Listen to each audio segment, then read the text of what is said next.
Vamos al Tribunal Electoral, inicio de este Plan General de Elecciones 2019. 10:10 de esta mañana. Vamos a escuchar.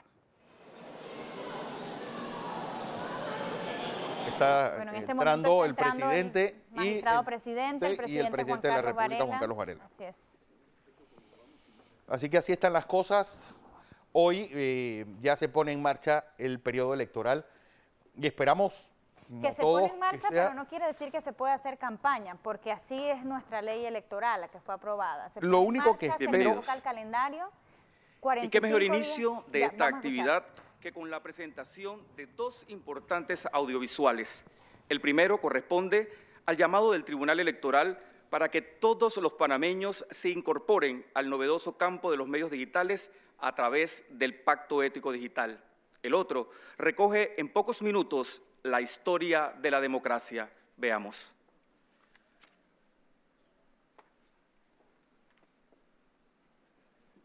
Ser responsable y haz uso adecuado de las redes. Forma parte de la solución. No más fake news. Denuncia el contenido inapropiado. Únete al Pacto Ético por la libertad de expresión. Dale like a la democracia.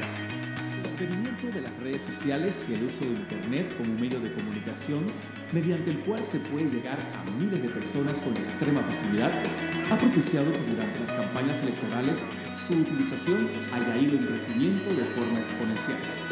Dado el carácter virtual de la experiencia en el ciberespacio, el anonimato de los usuarios es una tónica que ha permitido la evolución del uso de las redes sociales en la política, campo de batalla en que predomina la falta de tolerancia, el abuso y las descalificaciones que tanto daño le hacen a nuestra democracia. La implementación de nuevas tecnologías para maximizar los efectos de la difusión de mensajes, tales como los bots, algoritmos de respuesta automática, las cuentas falsas y los call centers son una realidad de la cual no escapa el proceso electoral panameño. Se suma a esto la aparición de los llamados fake news o noticias falsas que se propagan en Internet con el objeto de desinformar al electorado o inclusive servir de plataforma de ataque en contra de aspirantes, candidatos, partidos políticos e inclusive la autoridad.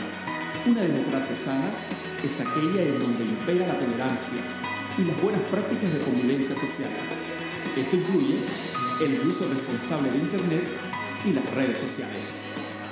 El Pacto Ético Digital es una declaración de principios, mediante la cual los influenciadores, los medios de comunicación, los comunicadores sociales y todas aquellas personas que nos encontramos en las redes sociales nos comprometemos a la no utilización de cuentas falsas o call centers, a la no utilización de algoritmos de repetición o bots, a llevar una campaña decente, una campaña de debate, una campaña de altura, pero sobre todo a la no difusión de las noticias falsas. Estos fake news que han hecho tanto daño a nuestro país. Evitemos el bullying político. En Panamá no existen enemigos políticos. Adversamos posiciones, pero todos tenemos el mismo fin, que es tener un Panamá mejor. Ayúdanos a proteger a la democracia, que le pertenece a todos. Únete al Pacto Ético Digital en www.pactoeticodigital.com y dale like a la democracia.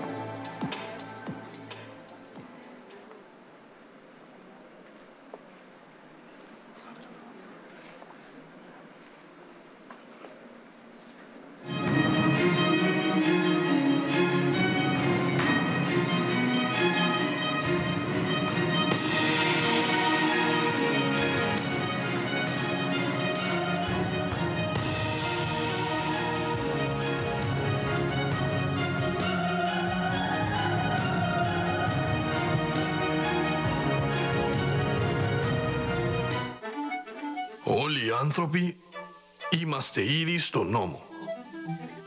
Δεν ίσχυον οικογένειακες, χληρωμένοι και πλουθοί. En la antigüedad, la democracia se definía como un sistema de gobierno en el cual las decisiones eran tomadas por la Asamblea de Ciudadanos. El concepto de ciudadanos, no obstante, excluía a las mujeres, a los esclavos, a los comerciantes y a los extranjeros, y solo era aplicable a los nacidos en Atenas o Esparta. La democracia significaba la igualdad del voto frente a la toma de decisiones. La República Romana también elegía a sus dirigentes Sin embargo, el sistema fue manipulado en favor de los ricos y los nobles, por lo que no se suele considerar a la República Romana como una democracia. Desde el siglo IX, el feudalismo significó el grado más alto de sumisión y de servilismo para el pueblo, pero a partir de los siglos XI y XII, en las ciudades, algunos individuos se agruparon en comunidades y trataron de organizarse para protegerse de los abusos del señor feudal, con lo que lograron el establecimiento de un estatuto especial o carta por la que se regían.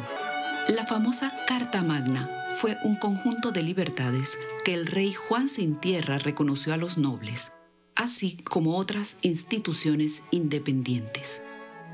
A finales del siglo XIV hay profundos cambios en la concepción del hombre, con importantes hallazgos científicos, intelectuales y artísticos que abren camino al resurgimiento de un espíritu de libertad basado en los antiguos principios griegos y romanos.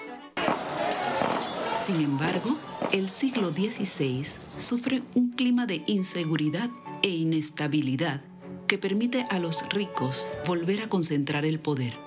Surge el absolutismo, una forma de gobierno en la que el monarca ejerce todos los poderes del Estado. A mediados del siglo XVIII, 5 naciones autóctonas norteamericanas formaron una liga democrática denominada Haudenosaunee, cuyo régimen democrático estaba regulado por una constitución de 117 artículos conocida como la Gran Ley de la Paz, que establecía un Estado de Derecho con estrictos límites y restricciones al poder de los gobernantes. Con la Ilustración surge el concepto del despotismo ilustrado. La Ilustración introdujo la idea de la libertad en América, mientras que la Declaración de Independencia estadounidense y la Revolución Francesa sirvieron de modelos para la lucha independentista del continente americano. La Constitución de Cádiz de 1812, conocida como la Pepa, impresionó profundamente a toda Europa y fue modelo en toda la América española. También nuevas constituciones describían y limitaban los poderes de los gobernantes basándose en la Carta Magna y en el Bill of Rights. Durante la Revolución Francesa, la Asamblea Nacional promulga la Declaración de los Derechos del Hombre y del Ciudadano, el sufragio universal masculino y la abolición de la esclavitud en las colonias francesas. A principios del siglo XIX surgen los partidos políticos y se crea una extensión de los derechos políticos a varias clases sociales, iniciándose la supresión de los requisitos de riqueza, propiedad, sexo, raza y similares para el voto. Además, se introduce el concepto y práctica del voto secreto.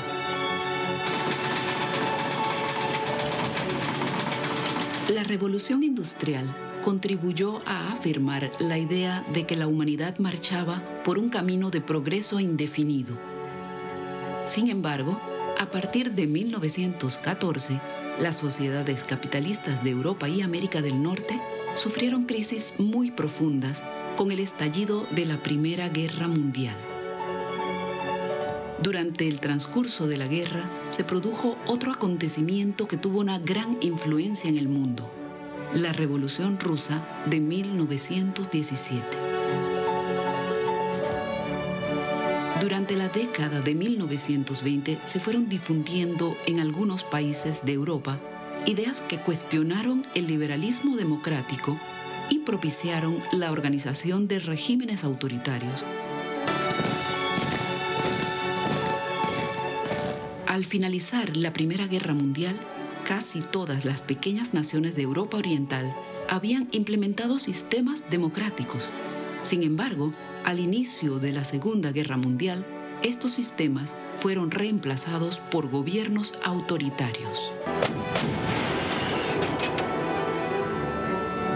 La Segunda Guerra Mundial significó un grave retroceso en el trato a la dignidad humana, las nuevas técnicas y armas utilizadas, la larga duración del conflicto y los gigantescos genocidios fueron grandes golpes para la civilización.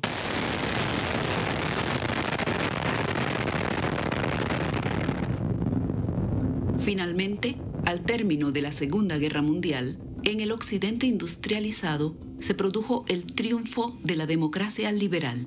La elección por sufragio universal se convierte en norma y la democracia liberal quiere ser además portadora de valores sociales, lo que es una faceta totalmente nueva. La Sociedad de las Naciones se reconfiguró para convertirse en la Organización de las Naciones Unidas.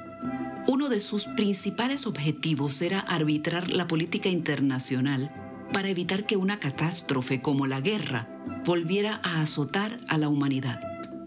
Ante la cuestión de la distribución de la riqueza, se fueron forjando dos escuelas económicas, la que deja todo en manos de los mecanismos del mercado y la que juzga que corresponde al Estado corregir la desigualdad por medio de la hacienda redistributiva. A partir de 1980, el neoliberalismo se ha convertido en una de las más penetrantes ideologías del siglo XXI. La doctrina que defiende al mercado libre por encima del idealismo democrático es ahora la fuerza conductora de la política y la economía en la mayor parte del mundo. En la práctica, las administraciones que defienden el neoliberalismo proponen que el poder resida en los mercados y en las corporaciones antes que en los gobiernos. Por su parte, dentro de los que defienden que el Estado debe evitar la mala distribución de la riqueza por las ineficacias del mercado, encontramos demasiados casos de abuso de poder y limitaciones impuestas al ejercicio de los derechos humanos de los ciudadanos. Es decir, ambos modelos han demostrado incapacidades para satisfacer las aspiraciones de la mayoría de los ciudadanos. De ahí que, si bien la democracia electoral se ha convertido en la forma de elección de gobierno dominante en el mundo occidental, las democracias reales existentes padecen de defectos que las limitan e incluso anulan en la práctica. En la reflexión histórica sobre la democracia, ella se revela como un valor en sí misma, pero además como un medio necesario para el desarrollo humano.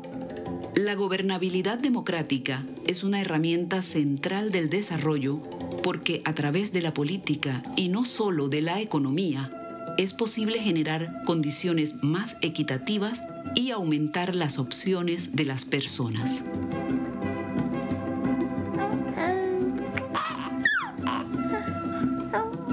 Debemos apreciar la democracia como un proceso político de largo alcance, tanto de análisis como de diálogo, y elevarla a una jerarquía social donde los ciudadanos son protagonistas activos en la toma de decisiones del Estado y no apenas una masa pasiva frente a las decisiones de sus gobernantes una vez elegidos.